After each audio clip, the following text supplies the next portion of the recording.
Hi there, I'm Thom Malone, and again looking forward to another cracking flat racing card from Fairyhouse, upcoming on the 1st of October, this Thursday. So we start off at 2:15 with the Kilman Foyle House Stud Maiden, 6 furlongs ahead of them. 17 go to post for this one, and I'm Magnetic very much setting the standard here for Michael O'Callaghan. This one's had his 4 starts already by that very impressive sire Maymas. Wasn't beaten far last time out as well when finishing third, but I really like the chances here of the Aidan O'Brien charge preamble by No Nay Never on his second start. Third one seen last time out.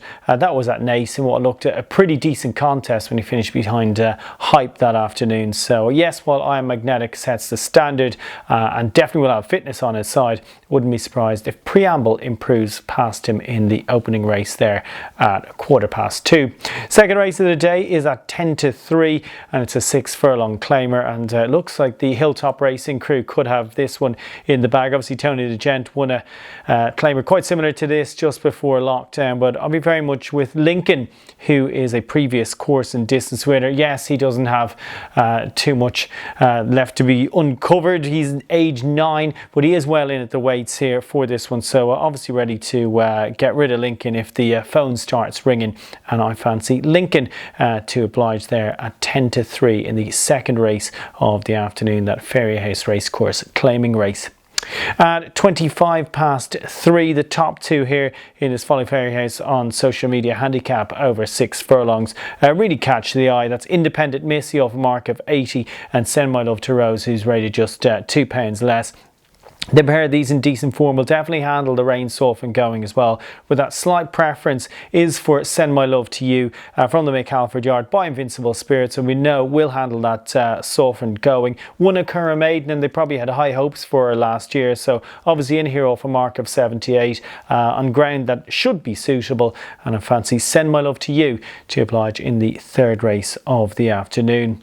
At 4 o'clock, the first division of the Irish Stallion Farms EBF Maiden, and it's an intriguing race here because the likes of Silver Fox, Thalik and King Arthur's Sword all setting a pretty fair standard in around the around the low 80s. So perhaps a one at an each way price, hopefully, because you certainly couldn't rely on Silver Fox at this stage, even though he's likely to be favoured. Perhaps for local trainer Jack Davison is Majestic Jewel, a filly by Kingman, so you'd expect her to come on for her first run when she's just touched off at Dundalk. Again, by Kingman, so you would expect her to handle the surface. A relatively cheap acquisition given the sire out of a Shamardale mare, but perhaps for local trainer Majestic Jewel, that one, like I say, on the way up, whereas we know where we are with Thalik, Silver Fox and King Arthur's Sword, who all set a pretty decent standard in that one.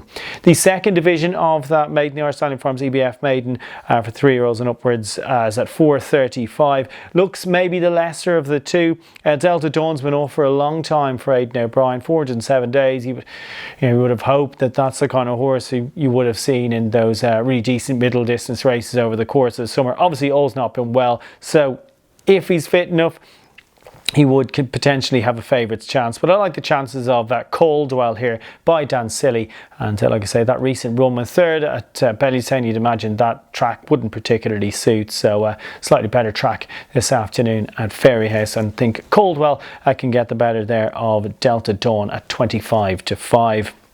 At 5:10, another fascinating contest is handicapped the Discover Boyne Valley handicap over 10 furlongs, and a lot of these kind of ran at Irish Champions Weekend. The likes of Tira Mansour, Kipling and Chiricahua was disappointing last time out. Chilean's an intriguing proposition there for Luke Comer, but just going to give Kipling another chance. Again, he will handle the going. Look, he's beautifully bred by Galileo. Yes, he was disappointing at the Curragh last time out. Got a little bit upset in the stalls that day. Slightly lesser race this one, so I fancy Kipling for Aidan O'Brien there at 5:10. While at 20-6, the following race, I really like the chances of Inside Intel here.